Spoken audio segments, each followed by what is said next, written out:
السلام عليكم ورحمة الله وبركاته. معلومات مهمة لكل فن الصيانة، يا ريت تسمع الفيديو للآخر. زي ما انتم شايفين الجهاز جاي غير نص. أنا كفني مش هخسر حاجة. المخلع دي بنسميها احنا فلتر السماعة اهيت. مش هخسر حاجة من مخلعها وانضفها كده تنظيفة كويسة اهو، وامسك الموبايل نفسه انضفه من كل حتة. سوكت الشحن لو في حاجة انضفه بحاجة صغيرة كده وابدأ انضف فيه. المايك، فتحات المايك انضفها. حتى العميل لما ياخد الموبايل يحس ان الموبايل اتغير، هيرجع لك تاني لما يحس ان الصوت كان واطي عالي معاه. مدخل السماعه اهو زي ما انتم شايفين ابدا انضفه. هتفرق كتير قوي. العميل هيحس ان الموبايل رجع معاه جديد، رجع بحالته، مايكه اتظبط، سماعته اتظبطت. ده لشغلك انت مش لشغل العميل. هتلاقي عميلك على طول معاك تنضف النص كويس وتركبه كويس. هتلاقي عميلك اتظبط معاك. هركب الفلتر ونرجع نكمل الفيديو مع بعض. بص يا باشا، قبل ما تركب النص ركز معايا. هتلاقي ستيكر هنا كده لازم تشيله عشان النص ما يعلقش معاك. لو ما لزقتش اللزقه دي النص هيعلق معاك اهي.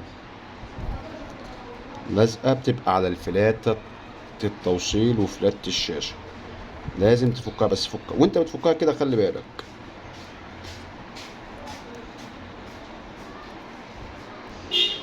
اهي. اللزقه دي لازم تشيلها خالص، لان ده بيوصل ارضي في نفس الوقت بيحفظ الفلاتة اهو.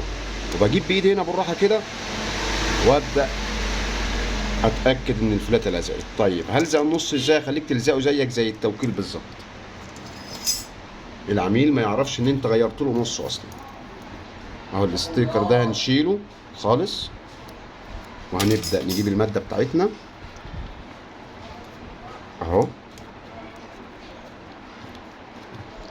ركز معايا بقى كده. هاجي كده مع الحرف كده اهو، وامشي بايدي بالماده واحده واحده اهو. هاجي عند الفلاتة دي مش هحط ماده خالص، اقول لك هنحطها فين دلوقتي اهو. زي ما انتم شايفين كده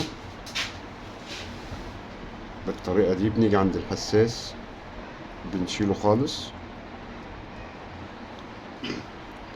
في لزقه بتبقى على الكاميرا بنشيلها برضو اهي عشان محدش ينساها كده. كده بقى الجزء ده اللي ما حطيناش فيه. الناس هتقول لي ما حطيتش فيه ليه؟ هنقول لك دلوقتي ليه. اهو هبدا احطه على الجهاز نفسه. ده هيطول عمره النص معاك،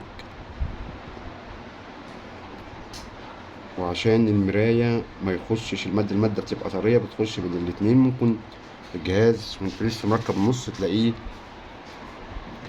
مش شغال اصلا. بعد كده اهوت بسم الله، وبعد الفلاتة التانية وابدأ اركب من تحت الاول كده بالراحة لغاية ما ينزل النص مرتاح كده. دي معلومات لازم كل فن الصيانة يعملها. لو استفدت من الفيديو طبعا اشترك في القناة وفعل الجرس على الكل عشان يصلك كل جديد. والسلام عليكم ورحمة الله وبركاته.